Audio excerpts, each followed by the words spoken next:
When I started my first business, it was an MLM for Thermomix. You may not know it. It's not that popular in the United States. I did this in Germany. I absolutely loved the product. And this was the first time really I had been in business at all. I'd always been, as I've talked about in previous episodes, kind of anti-business. I saw business as bad. I was all for like nonprofit, education, government. But this was a product I truly loved and had already used for many years. And I wanted the newer model so I could, if I sold a certain number, I could get the free model, or I could obviously make more money by selling more of them. And because I was so passionate about this device, this Thermomix, and I was always telling people about it, I said, this is easy. But when I actually got to it, I had a certain amount of time. I think it was 4 weeks to sell 3 machines. I reached out to all my friends.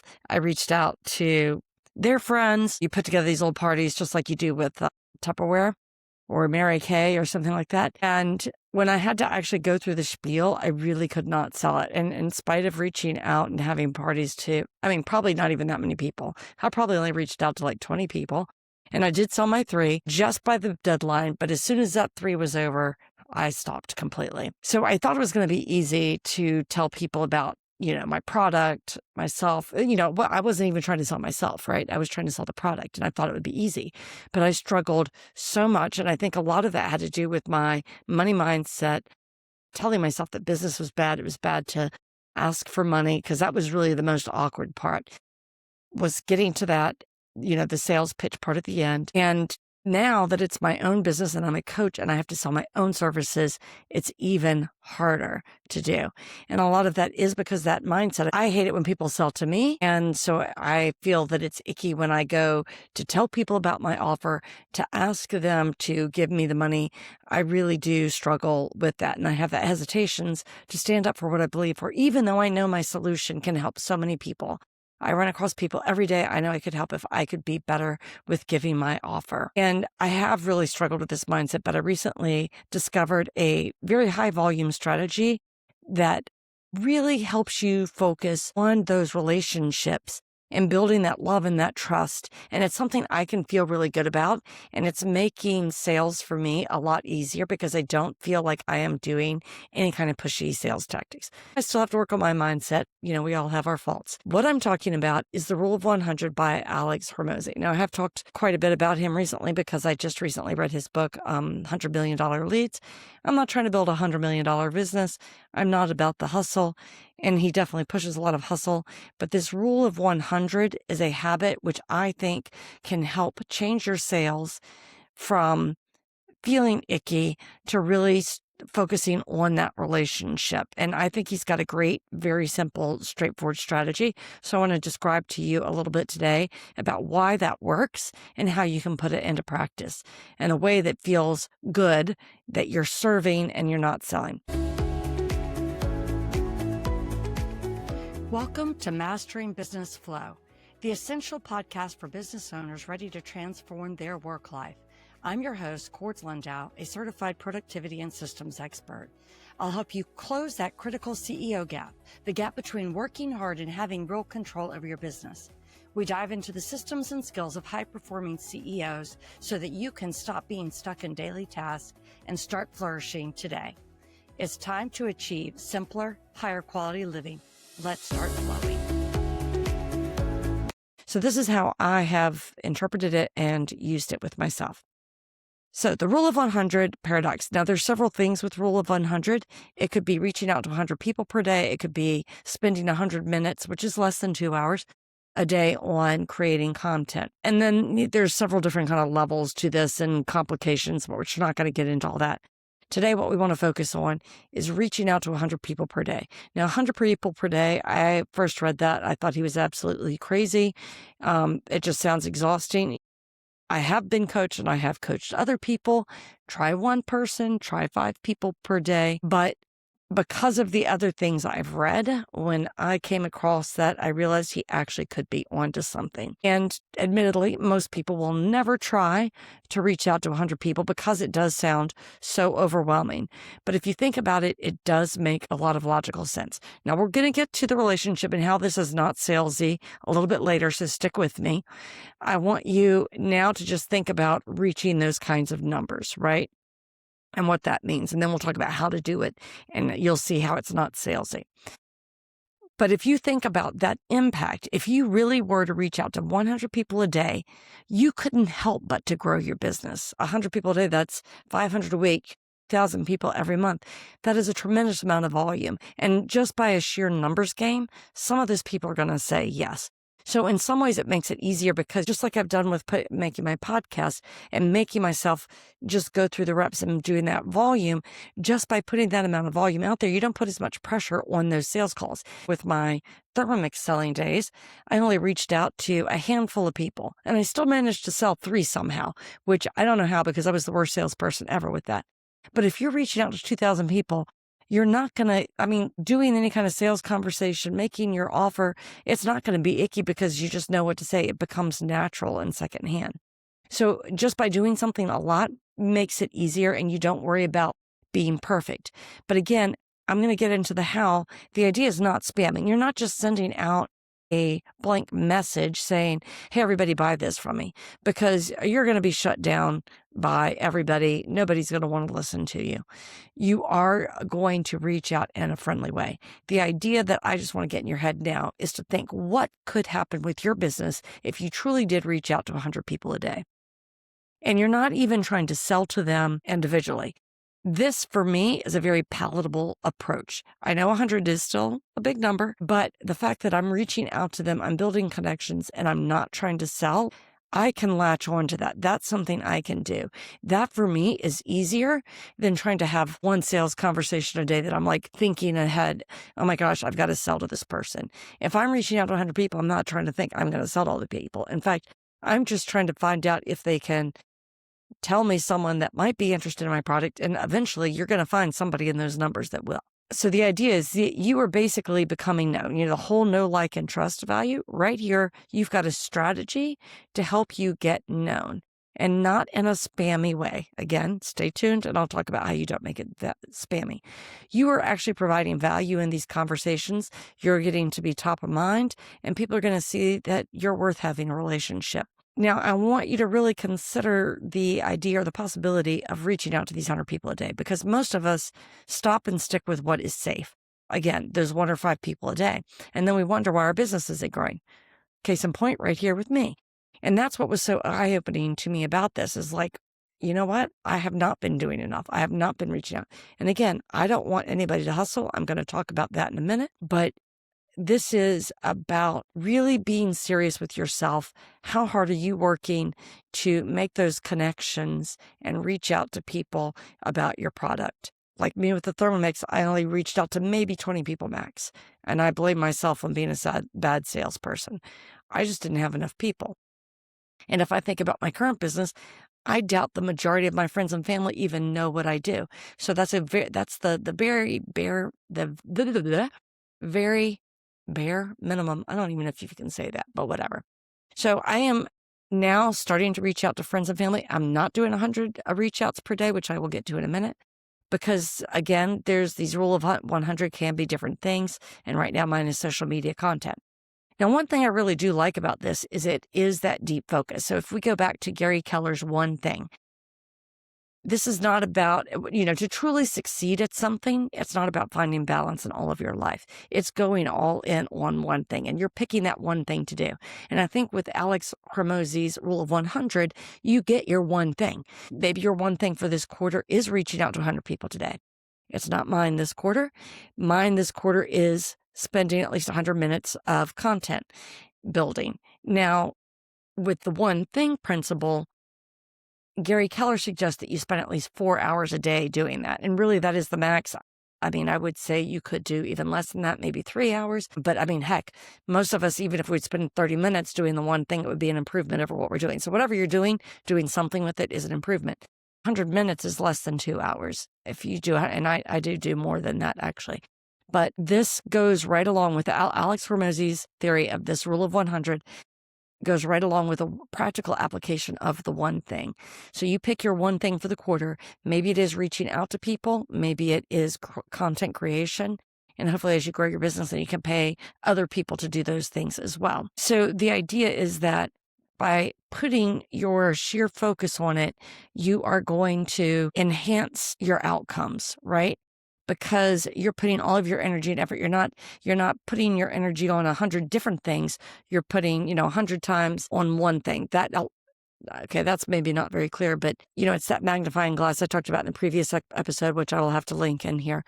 When it's like that magnifying glass, you're taking all the light and you're hyper focusing it, and that gives you so much more power. This is the power of 10x when you do all that focus. So if you think of your rule of 100, you're going to focus on building those relationships. You are going to see tremendous growth. Okay, I can't speak to it personally now, but I'm telling you, I see the logic. And if you think about reaching 100 people a day, maybe that would take you about 4 hours, which goes right along with Gary Keller's one thing. And that gives you that kind of deep work capacity that is suggested. So for this quarter, my one thing is the content creation, and most likely I will switch to the 100 reach outs for the next quarter just to try it. And I probably will only do it one quarter because I think I probably would exhaust myself. But his idea, Hormozi's idea, is every time you have a new offer, you do this. And it's kind of a cycle that you go through. And so right now, I just want to get into that concept of what is it like to really reach out to that many people. So let's think about how could this possibly work? I know it sounds crazy, but I've been thinking about it for a few weeks now. So I've had some time to put this together. So there's several steps that he suggests you go through, and I've also added some of my own. Step one is you want a highly specific offer.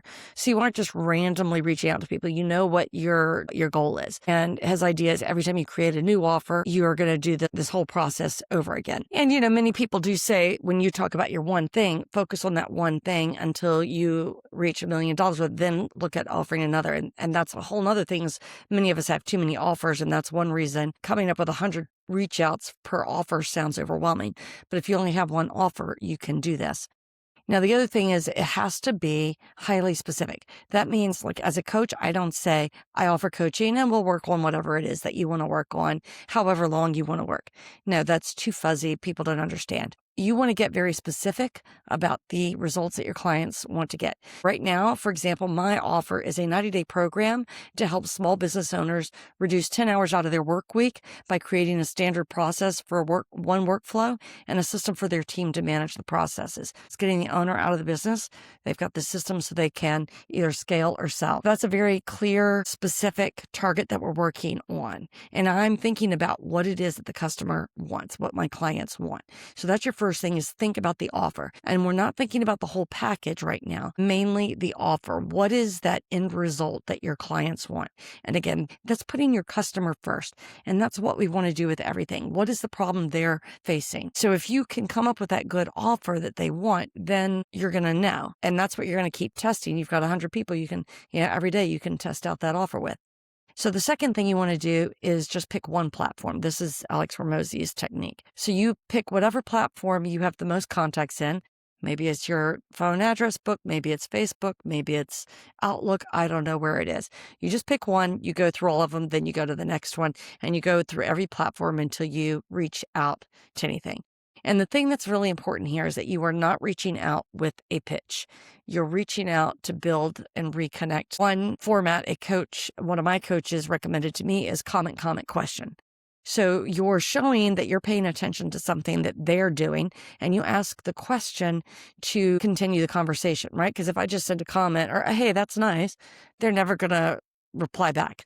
What we want to do is increase that engagement, show that we care, that we're paying attention, because people want to know that they are seen and heard, and you are showing that they're seen and heard. Alex Hormozi has a ACA format, he calls the acknowledge. So you're acknowledging something, like maybe you notice something on their social media, compliment them, and then ask a question. So, you can do it whatever way you want, but basically you're saying some nice things about them.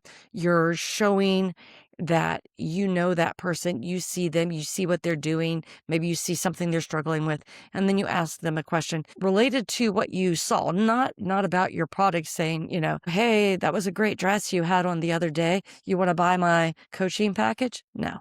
We are not selling anything at this point. And this is one thing I really like about this approach, is that I can just be my human. I can be relational. I can connect with people. No pressure on either one of us. So the step 3 is where you do get to your offer. And you're going to start with a free one, and you're not going to offer it to them. because these are the people you want to offer and see if they know anyone who might be interested in it. And this is only after you know they're interested in carrying on a conversation. We are not going to say this with people who don't want to have a conversation with us. You've had a couple of back and forths with them already. Then you can say, hey, by the way, I have put together this new offer. Do you know anyone who might be interested in it? And you get a connection from them. So you see, it's a very non-salesy way to do it.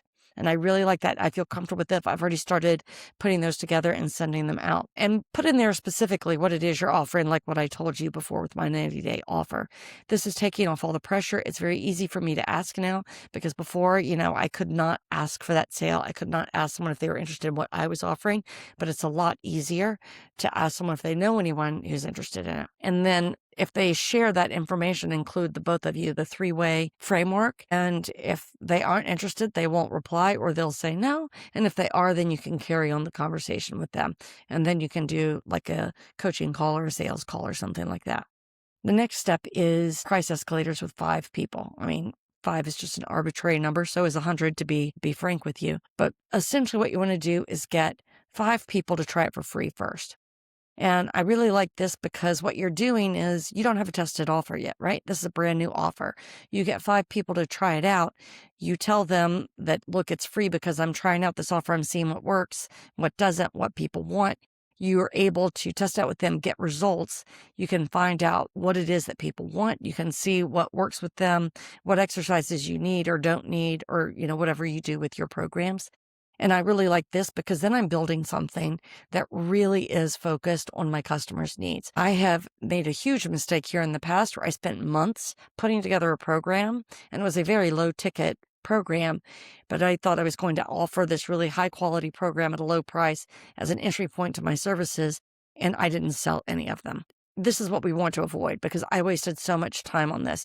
With this method of especially reaching out to 100 people a day and making a free offer, if you can't even get people to take you up on that free offer, that tells you there's something wrong with the offer. So you need to keep testing and changing it. And this is part of what's not salesy about it, because when it's salesy, you're trying to push something on somebody. Here, we're trying to get something they want, and we're able to constantly refine and find out and figure out and test and build with them something that really works. Then you've got a golden ticket, right? Then you are basing your product exactly on what the customers want, and you're not trying to sell them something they don't want. You've removed all of the ick factor. Then once you've gotten those 5 free ones, first of all, you've got some testimonials, and make sure you keep working with them until you get the success that you want. Then you can just keep raising your prices. He suggests by 20% and do it for 5 people because you're still refining your process. And once you get up to 100, okay, I can't do my math here. I should have written this down ahead of time. Let's say you've done like 20 times. Then you've got something solid before you offer it full price. So to me, this is a very comfortable sales strategy. I really like this. It's enabling me to make a really good product and serve people's needs.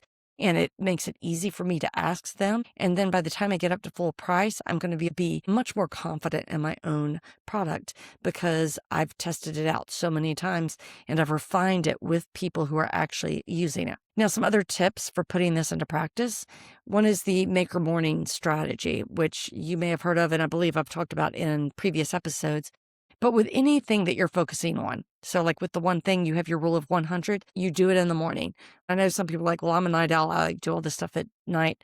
I don't care. The science says that our brains work better in the morning. Plus, there's just the practicality of as the day goes on, distractions come up.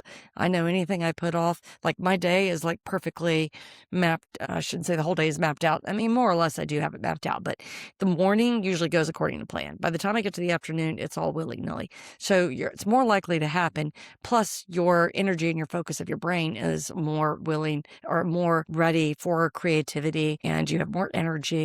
So before you do anything else, this is what Jerry Seinfeld says, before he reads his email, does anything else, he sits down for 2 hours and write. I want you to take that kind of approach.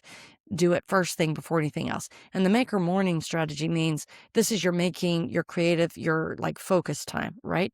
And then you save all your meetings and all the kind of extras in the afternoon. Some people refer to this as like the rocks, like there's that story of if you try to fill up a jar, you put in the big stuff, the rocks, and then you put in all the little things. And you're doing the same thing with your day. You're starting with your rocks, the most important things. And then as you go through the day, you fill in with, the email, the admin task, any of that other kind of stuff. And I find this works quite well because then you make sure you get the important stuff done. And too often we want to block off all this time and try to fit in the big important stuff, and it never gets done. Maybe you'll even have time for a nap in the afternoon. Then you'll rejuvenate your brain. So I hope this is helpful for you. I have really been excited by this strategy and, slowly building it and looking forward to going into it full force next quarter. And I will report back on that when I do. But I just wanted to share that in case any of you have the same issues with sales and feeling icky about it that I have. And I think this is really approachable. Please feel free to reach out to me to talk about this more and strategize how you can put it into practice. And the focus is this is how we are creating a business that feels good to us and that we can really serve people and not feel icky or salesy. So your takeaway, your homework, because you got the teacher in me, I want you to think of one specific offer that you can share with your network. And maybe you just start with 5 people right now, but I do want you to have the goal of reaching up to 100. And then share this episode with someone else who could use the same advice. Thanks for listening.